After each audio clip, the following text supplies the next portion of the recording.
line which we call major axis. We will assume that this one is 120.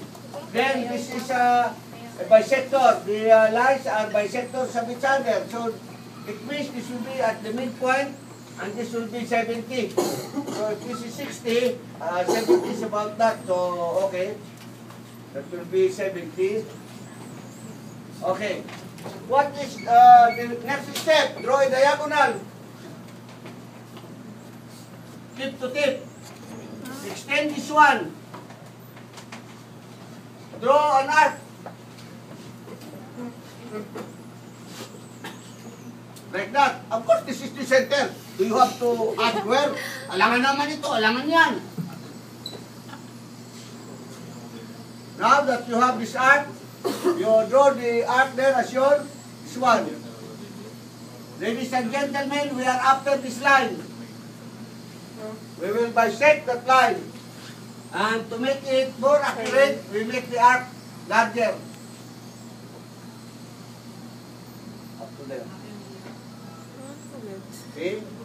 We have a very good reference for the line, bisector there. And you know, gentlemen and ladies, ito po ang dulo ng ating axis, hindi umabot, dagdagan. This now, these 2 points are the centers we're looking for. We're looking for 4.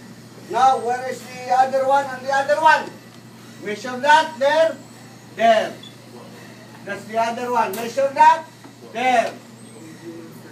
Then connect, connect, connect. This will tell you where to begin, where to end your arc.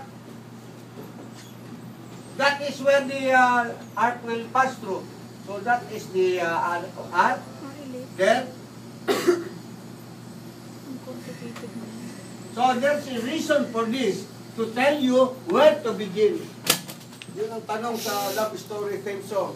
Where do I begin? Sabi ng kanta, di ba? Sabi ng imo, where do I begin? Bahala na kung saan gusto magsimula. Okay. The arc will pass through these points. This is the center for that. That is where they will meet. Oh, galing nga. Talagang mo. Swak na swak. This is where they will meet. Yan. This is the center. Ayan. Mga kababayan ko, ayan. They will meet there. Ayan. Oh, swak na swak. Ang galing ng clock. That's the